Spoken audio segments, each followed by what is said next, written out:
When the only constant in life is change, you need to be ready. This is the Man-Made Survival Show. Hello everybody, my name is Jose from Man-Made Survival. Thanks so much for coming back to the channel watching this video. So what we have today is something extremely important because it's something that has been going on here in the United States for a while now. And even though the coronavirus is a very real threat, it is very unfortunate that now they've taken it into an extremely political play. All right, so we've known for a very long time that the power corrupts, right? And absolute power corrupts absolutely.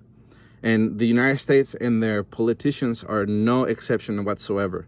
So we've known for a very long time that that the state is trying to take over. You know, they want to be totalitarian. They want to be but they want to impose their will onto everyone, even though we have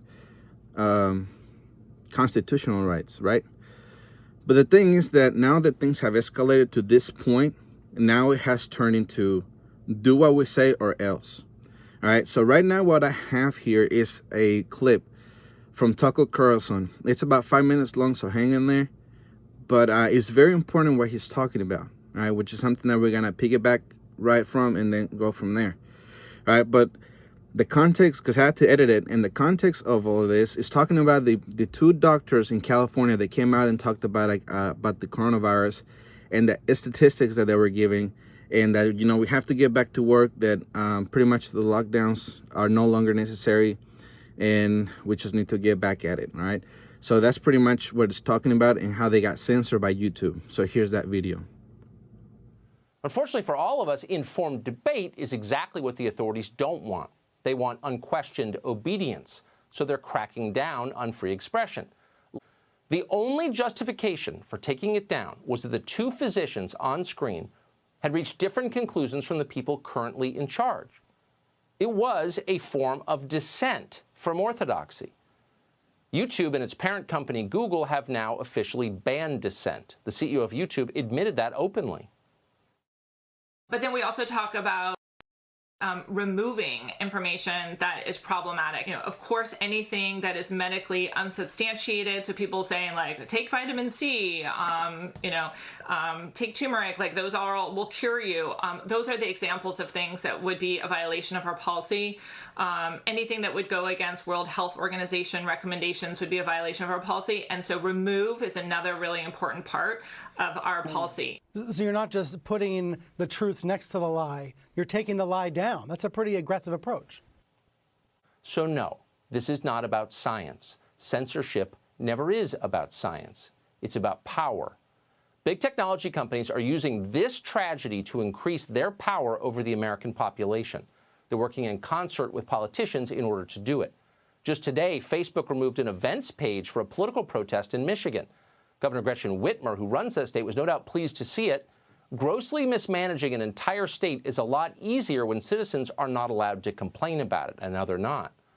Last week, Facebook founder Mark Zuckerberg explained that protests like these are no longer protected political speech. They're, quote, misinformation. How do you deal with the fact that Facebook is now being used to organize a lot of these protests to defy social distancing, defy the social distancing guidelines in states? Is somebody trying to organize something like that, does that qualify as harmful information? We do classify that as harmful misinformation, and we take that down. Harmful misinformation. That is a phrase familiar to anyone who has watched totalitarian regimes in any country. It's now how Mark Zuckerberg describes political opinions he doesn't like. Our free press exists to push back against obvious abuses of power like this one.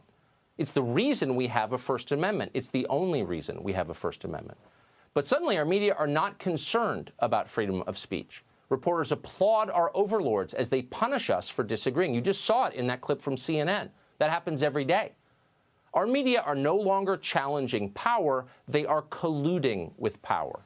And that may be why there's been so little critical coverage of the massive expansion of our surveillance state currently in progress. So what do we have here? We have big companies partnering with the government to spy on you without your knowledge. Americans locked in their homes, banned from going to church, placated with sedatives like weed and beer. Anyone who speaks up is silenced. Political demonstrations are illegal. Organizers are arrested. Only opinions approved by leaders, many of them unelected, are allowed on information platforms. Does that sound familiar? It sounds a lot like China. Of all the many ironies of this moment, so many of them bitter, the hardest to swallow is this one. As we fight this virus, we are becoming far more like the country that spawned it. We are becoming more like China. It's horrifying. And it tells you everything that our professional class enthusiastically welcomes this. Over the weekend, The Atlantic magazine published an article by two academics calling for an end to freedom of speech in America. Their model for an ideal system, the totalitarian government of China. Quote, in the debate over freedom versus control of the internet, China was largely correct and the U.S. was wrong, end quote. You ought to read the whole thing. Truly, you should. It's the future. We could quote from it from the rest of the show, but we'll give you just one more. Quote, significant monitoring and speech control are inevitable components of a mature and flourishing internet, and governments must play a large role in these practices to ensure that the internet is compatible with society's norms and values. End quote. Norms and values. Whose norms and values? Well, our leaders' norms and values, of course, but mostly their interests. Those in power are the ones our professional class seeks to protect, not the rest of the country. Freedom of conscience never endangers the public. It only threatens the powerful. It endangers their control. It hinders their ability to dictate election results, to loot the economy, to make policies based on a whim for their own gain. No wonder our leaders have done such a poor job protecting us from China. They're on the same team. All right, so everything he said is true. Everything that has happened is not, it cannot be denied at all whatsoever, right? Because they have tried for a very long time to trample the Constitution and our rights. And it is up to us to stand up against that, against the tyranny, and say that they will not trample against our Constitution any longer. All right. It doesn't matter what you think about the lockdowns. It doesn't matter what you think about the coronavirus. What matters is what they're doing and what we're going to do about it. All right. So here's the next headline, because what we've talked about here in previous podcasts is telling a lot what we're going to be reading about today. Here's the first headline. This is crazy. Chinese-made drones are monitoring streets in 20 states to enforce social distancing. U.S. officials are concerned about spying. This from Daily Wire. An MSNBC segment from late last week sparked controversy after it shined a light on a program that some localities across the U.S. are participating in that uses Chinese-made drones to monitor American citizens in an effort to enforce social distancing. Quote, the drones make it easier for police to see in certain areas where access to patrol cars is more difficult, MSNBC reported. That includes tight spaces between buildings, behind schools, and in backyards. Failures to comply could lead to a summons or a $1,000 fine. On the issue of privacy, Elizabeth Democrat Major J. Christian Ballwage says, if these drones save one life, it is clearly worth the activity and the information that the drones are sending. The drones donated by DJI, a Chinese company, have gone to 43 agencies in 22 states, all to help enforce social distancing rules. MSNBC continued. Authorities say the drones aren't taking pictures or collecting evidence. It's high-tech warning against a deadly virus. All right, so that is just BS. The last line where it said the authorities said the drones are taking pictures or collecting evidence, it's BS, because right here in the same article, 3 lines back, it says the Major J. Christian Bowley said, if the drones save one life, it is clearly worth the activity and the information that the drones are sending. All right, so the big issue here is that the drones are not only being used by the police to monitor you and everything you're doing, right, but also to get you the information, and all that information is being sent to China, and all that information that China is gathering, it could play into what we were talking about, in the previous podcast. about how Russia and China have a plan that will eventually they will employ or deploy, whatever. The point is that they're gonna use that one day, and they're gonna turn their scientists, their tourists, or their businessmen into soldiers, and that's when an all-out attack against the United States will occur. So they're taking, or they have donated to those 22 states. What could be the chances that those 22 states could be targets for the Chinese communists? All right. And not only that, the fact that we're using drones, have we become communists, or are we becoming a different brand of communism? Because now we have technology and the government fusing, and they're pretty much taking over like that. Because nowadays, since it's 2020, if you don't have a phone, you don't know how to communicate. We don't know how to do many, many things, right? Technology has made it very, very easy for us to be able to do the things we do. But without it, that's one way they can censor us and control us very, very easily. All right. So not only are they using drones, right, to keep you safe, but what if they start using, instead of these drones from China, they start using predator drones, the ones heavily armed with missiles that we use in the Middle East against terrorists? What if they say that they're trying to use that to keep people safe from terrorists or people who don't agree with them? I mean, they're doing it now, in a very low level, but who's to say that it won't escalate that way? All right. So here's the next headline that I have for you. The world embraces contact tracing technology to fight COVID-19. This from Bloomberg.com. COVID-19 has killed more than 200,000 people and triggered a severe recession. Government wants to get people back to work. And a key part of this is contact tracing technology that helps authorities track the virus and warn citizens who may be infected to stay home or get tested. All right, so they're saying that they want to use it, right? That they're developing it. But that's BS. We know that they already have it.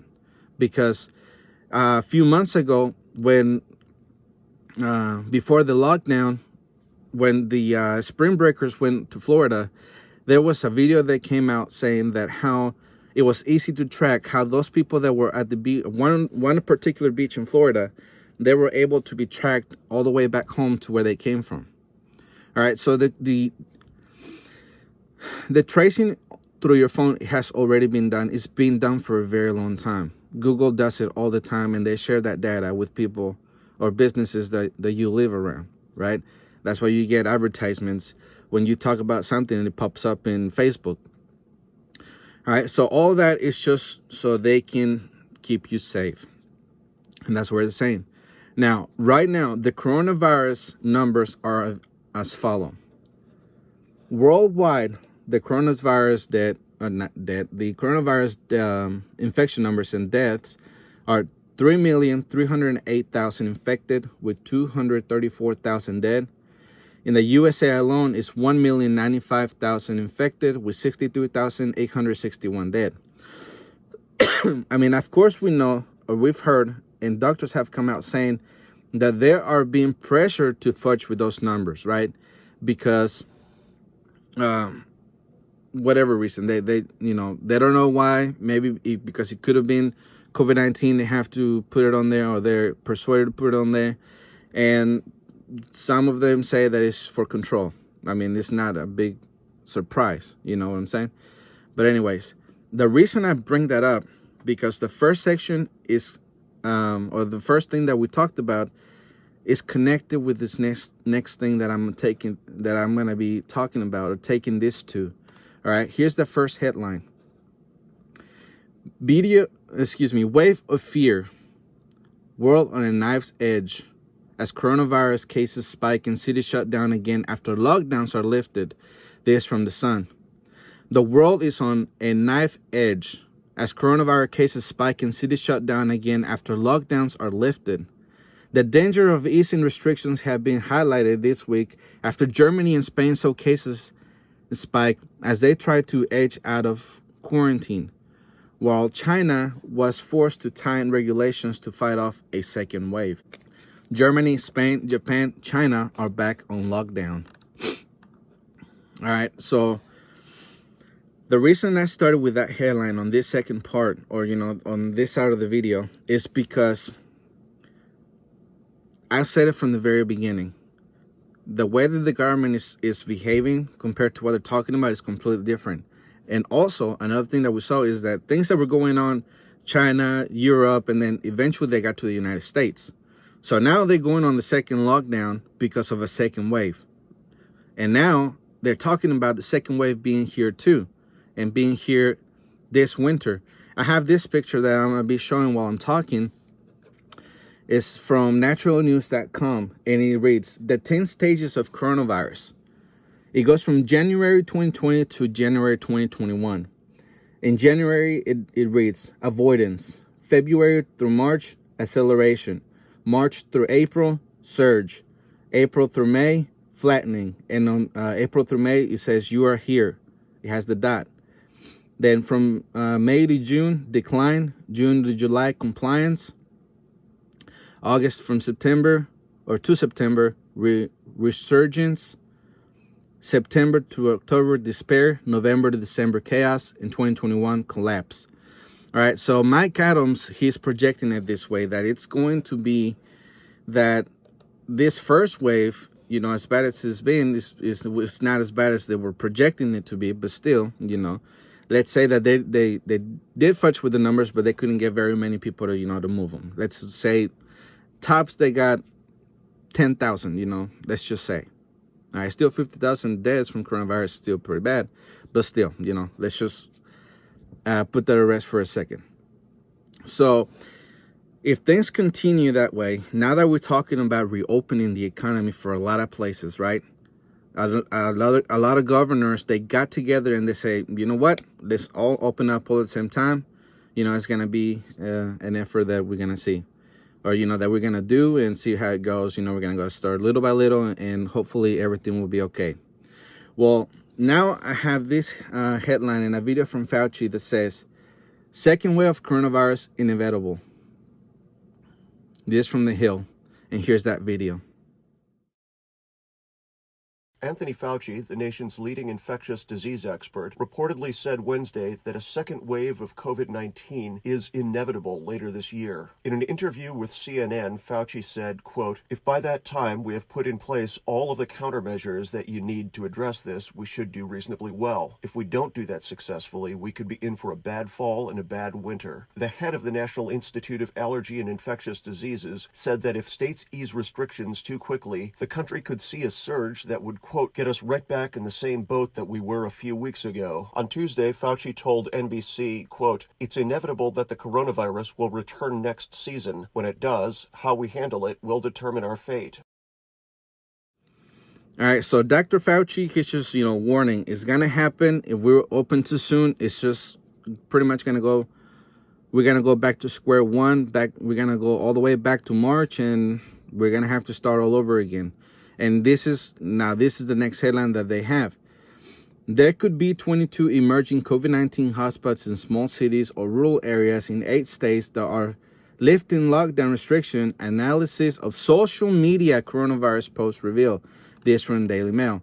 Of course, they are using those social media to spy on people, to, like the whole contact tracing thing.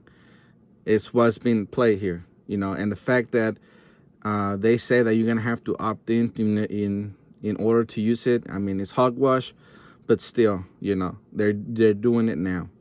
So, has the United States gone from a free nation to a communist nation, or some type of hybrid that is more totalitarian but not quite communist? I mean, it could be a possibility, especially if we do not stand up for our rights. Luckily, there's people who are, and here's the next headline.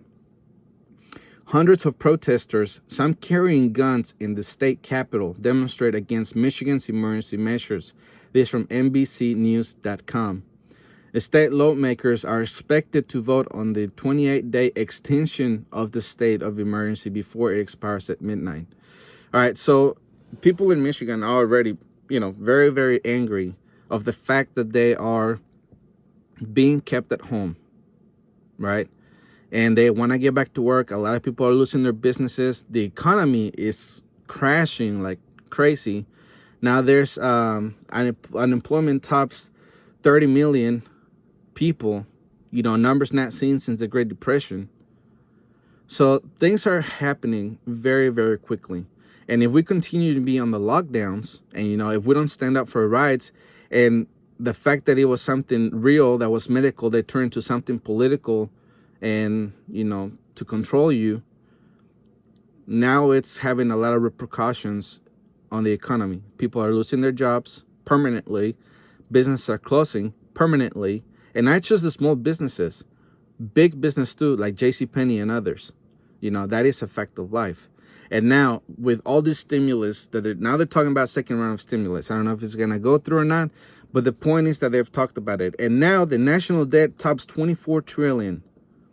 $24 trillion. And just in 1 month, if I'm not mistaken, over $600 billion were spent. So if we're going to be spending about $1 trillion every 2 months, the people who were complaining about Ocasio-Cortez's, saying free college and free healthcare for everybody, like, they're going to have to order an apology, because we're headed to that direction in less than 10 years. If I'm not forgetting, the whole fiasco back in those days was that $36 trillion within the next 10 years was going to be spent on that. And, people didn't want to do that. But now we're at 24 trillion.